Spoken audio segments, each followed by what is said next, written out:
is Abraham Walker with Ask A Walker, your Northern Virginia real estate agent. I want to thank you for stopping by our story page. I will assume that you are on this page because you are either interested in hiring us, you're doing your research on us, or you are nosy. Whatever it is, we are happy that you have made it to this particular page. I'm going to spend just a few minutes talking to you about our story, how we got to where we are today, and we'll also talk about our journey towards the future. This story started back in New Orleans, right? After Hurricane Katrina, I realized that, Hurricane Katrina happened in 2005. After Hurricane Katrina, I realized that the career that I was in, which was in long-term care management, was not a career that I wanted to. I didn't find myself passionate about the mission of the company that I was at that particular time, and I was in New Orleans at that time. So New Orleans is known for the hotel, restaurant, and tourism industry, and I never had a job in that particular field. And I figured that since I was already in a location that this was the prevalent industry, I should give it a whirl. So I started taking odd jobs in that particular field. It started with, I was a Domino's pizza driver for a few months. Then I started waiting tables at International House of Pancakes, also known as IHOP. That after I got a taste of waiting tables, I figured that I should start selling more expensive plates. So that's when I started working at Gulfstream on St. Charles Avenue, which is an affiliate or a restaurant in the chain of Houston's restaurants. It's a well-run organization. I learned a lot from that particular organization. IHOP, not so much. I was working the overnight shift, so there wasn't much education as far as server training going on. After I was working at Gulfstream for a while, there was a very well-known restaurant called Commander's Palace that was reopening after the hurricane. And they were recruiting, looking for servers to open up the restaurant. And I thought that this would be a great opportunity for me to learn how to best hone my skills as a waiter. I started at Commander's Palace during the grand opening. It was a wonderful, wonderful, I would say maybe, I believe I was there for 9 months. And then I got an opportunity, I waited on an individual, let me slow down. At Commander's Palace, I was a back waiter. The back waiter is the waiter at it's a position in a 3-service serving unit, right? So there's a back waiter, a front waiter, and a captain, right? So I was the back waiter, so I made the least amount of money, and I also believe I learned the most because of the position that I was in.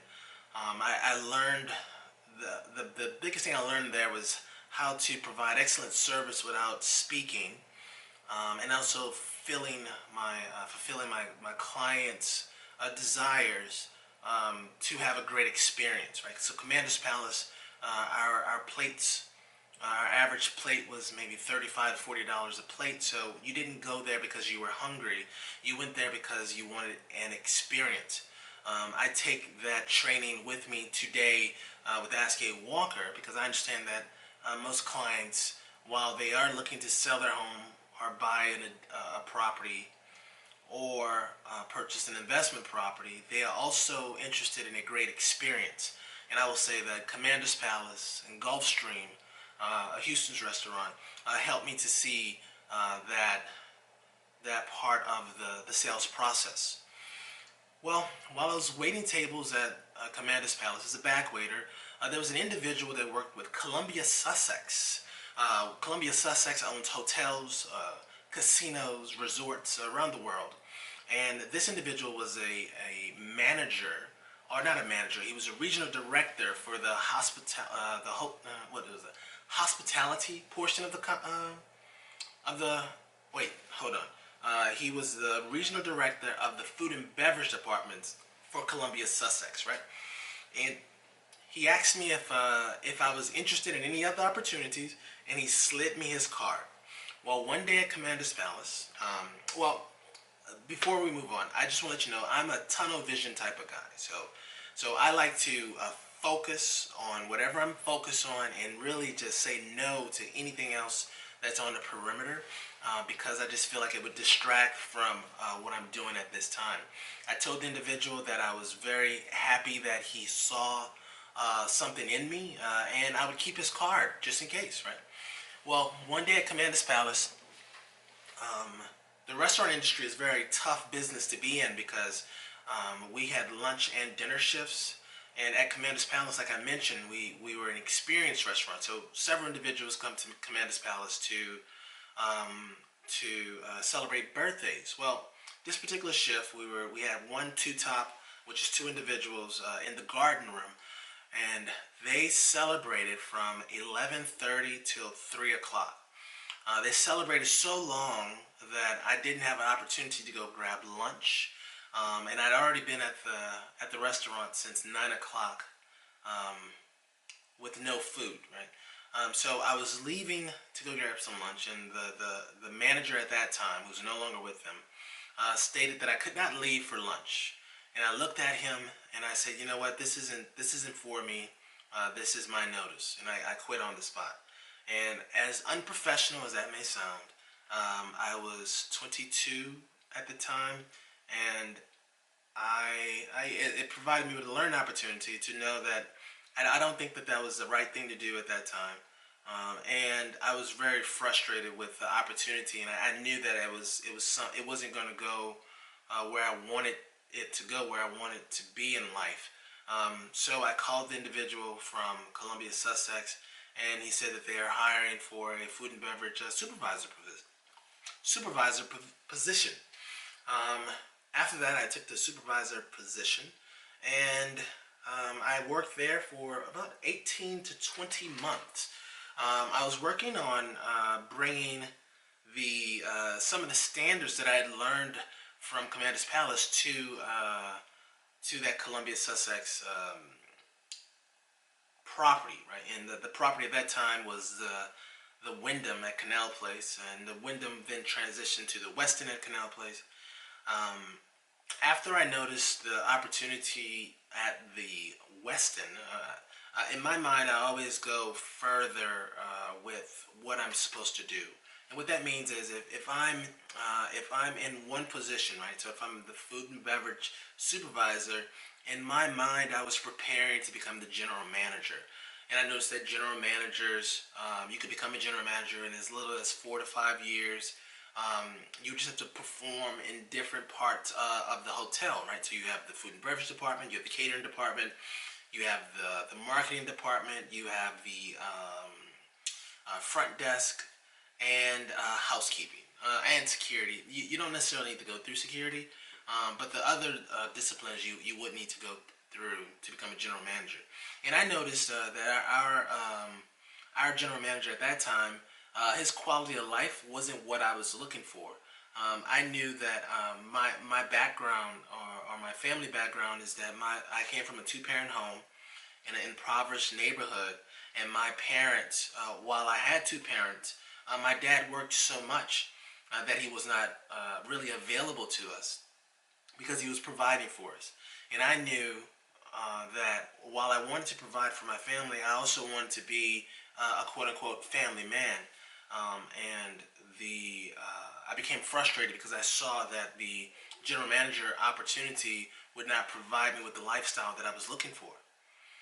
That's when, around this same time, I started dating my wife, Krystal. I probably started dating Krystal maybe a year before.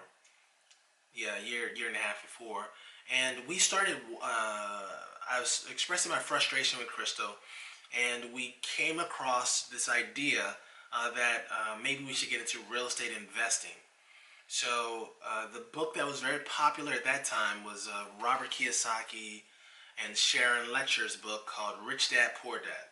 My wife and I read the book, and we decided that, you know what, we would go on this track to become real estate investors. Well, at that time, I didn't have any money to start investing, So my wife planted a seed, this idea that, Abraham, you've had several jobs your whole life. You've had more jobs than anyone I know. And I believe that you can do anything. How about you think about selling real estate? And I told my wife she was crazy. That's the most ridiculous thing I've ever heard, because I didn't even know anything about real estate. I had no idea what real estate was, right? I'm from an impoverished neighborhood. My parents didn't speak to me about selling real estate or housing or investments or any of that stuff. So I was very ignorant about the process. I went to sleep that same day. I woke up and I said, you know what, babes? I think we should give this a try. I appreciate that you believe in me, and you know what? We're gonna move forward with that. So I took my real estate class, which was a very easy class, and I passed the test very quickly. So I passed the real estate test so quickly that I thought that there was more test after I completed it. Right? I think it took me maybe like an hour and a half, hour and 15 minutes. And so then I chose an organization to put my license underneath. And the biggest company at that time, I thought I should go with the biggest one because that's the one I knew of. And I didn't, like I said before, I didn't know anything about real estate. So I called up Ladder and Bloom in the lakefront because I wanted to sell lakefront homes, and I assumed that you had to have an office near the place that you wanted to sell real estate. Right? Like I said, I was ignorant of everything dealing with real estate, and this was back in 2008. Right? This was back in 2008. So Al Palumbo was the office manager, and he was a very nice man, and he walked me through the process of getting my license. He also provided me some training, and so my first full year with that office, I was the rookie of the year for that particular office, and I was either the number 4 or number 5 agent in that particular office. And while you may be saying congratulations, I just want you to know how challenging that was for me. Since I come from an impoverished neighborhood, my database, the circle of individuals that I know is very small and limited as far as individuals that are buying real estate. So I, not knowing anything, just really hustled my behind off that first year to make those results. And the reason why I was hustling so much is because my firstborn son, Abraham, was coming into the world. He came into the world July 21st, 2008. I had received my real estate license April 1st, between April 1st and April 15th, 2008. And I quit all of my jobs to pursue real estate. So I had no backup plan. It was either perform or be homeless, and I decided to perform. Well, fast forward, I switched companies from Ladder and Bloom. I felt that I learned as much as I could at Ladder and Bloom. Then I moved to Remax. Then I was at Remax for a year and a half to 2 years under the leadership of Mark Rohde, who's a great guy. He's with Remax Affiliates in New Orleans. I'm very blessed to have such great mentors along the way. I mean, from my restaurant career to my long-term care career, there have been so many people that have really guided me through the way. And Mark Rohde was a great guy. So with Remax Affiliates in New Orleans. And in 2010, 2011, I was with, I believe I was still with Ladder and Bloom when my oldest brother was murdered, and it was a botched robbery in New Orleans, and that changed things for us because we at that time we had Abraham. Abraham was born in 2008. Theodore was born in 2010. So the same year Theodore was born, my brother Richard Walker Jr. Was murdered, and how that changes things is that I realized that New Orleans wasn't going to be a place that I could actually raise my kids. I would need to increase the odds of their survival. I would need to move. So that's when we started doing research on where would we move. And that research led us to Kingstowne in Northern Virginia. Um, I have an aunt that lives in Kingstowne. She is very close to my mother, and she's a great influence on me. So we started doing research about the best public schools in the world, in the country, and several neighborhoods or several areas in Northern Virginia kept coming up onto our radar. And I reached out to my aunt, and she said that she liked it up here, and so we decided to move, and we moved up here in August of 2013. We drove, I guess it was about an 18-hour ride. We stopped in the middle in Chattanooga, Tennessee. We stayed there for 2 days. Chattanooga is a great place if you ever have a chance to visit. They have some caverns there. They also have a great restaurant that serves great fried chicken. So that brought us here in August of 2013. Well, at that time, I knew I was going to be joining Keller Williams Realty International, one of their franchise brokerages, and I joined the Keller Williams Realty in Kingstowne. I live in Kingstowne. I like to live as close to my job as possible, and I joined the Kingstowne office. Well, at the Kingstowne office, Keller Williams was ran much differently than a Ladder and Bloom and a Remax company, and I was really getting familiarized with the Keller Williams systems and models when in November the manager, the office manager, left the company, and it left the void in our office. And in February, I was offered the opportunity to run the Keller Williams Realty Kingstowne office as the team leader of that office. The team leader position provided me with several opportunities to travel across the country, attend training events on a monthly basis, to work with great agents in the local market and also the national platform. And it provided me insights to how to really run and structure a real estate sales company.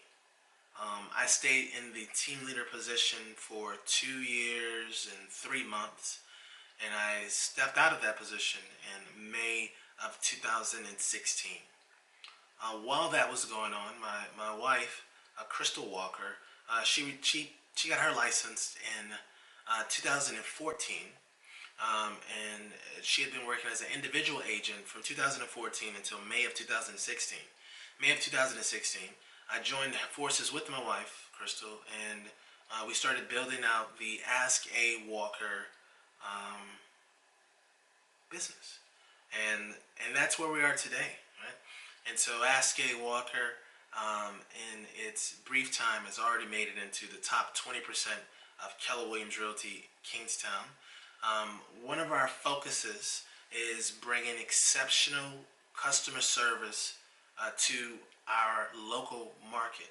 Because of my background as a team leader of a Keller Williams Realty International franchise, the training has provided me insights to how our customers are really supposed to be treated and what technologies are available to excel all expectations that are put before us. So if you are interested in learning how we deliver on that expectation, please feel free to reach out to us. You can shoot us an email at info@askawalker.com. My wife and I both work together. I run the sales side of the company, and Krystal runs the administrative side of the company.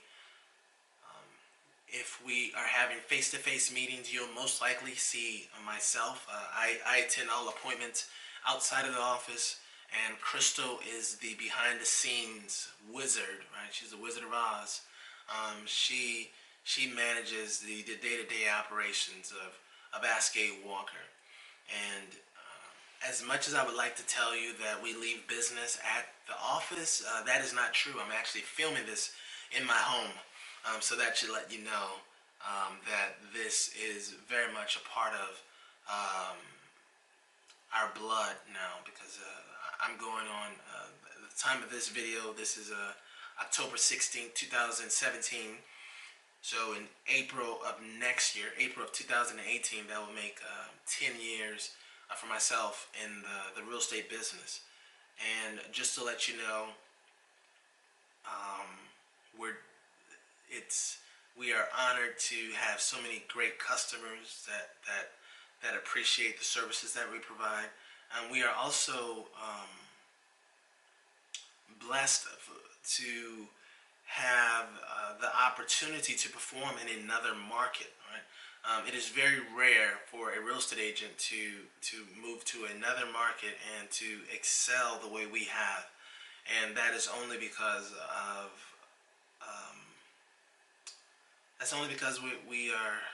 we're blessed right now. I mean, we are clearly being watched by a higher power, and I believe, and if you are a believer, if you're not, it's just a personal preference. So the last thing I want to leave you with is our vision for the company. Like I said, I have two kids. Their names are Abraham Walker II and Theodore Walker.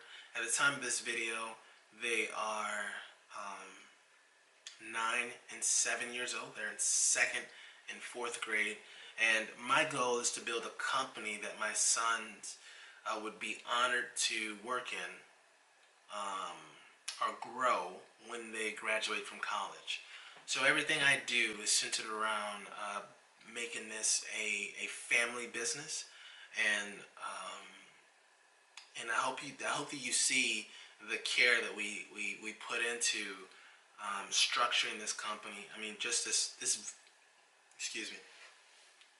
this video alone is a little different, right? This video, I hope you see, is honest. It's not a sales pitch. Sorry about that. The video was interrupted. Like I was saying, this is not a sales page. This is simply our story. If you resonate with the story and you would like to hire us, learn more information about us, or interview us for a book, you can reach out to us via email, info@askawalker.com. You could also give me a phone call at 703-539-2053. As always, have a great day, and I will see you on the next video. Peace. Have a good day.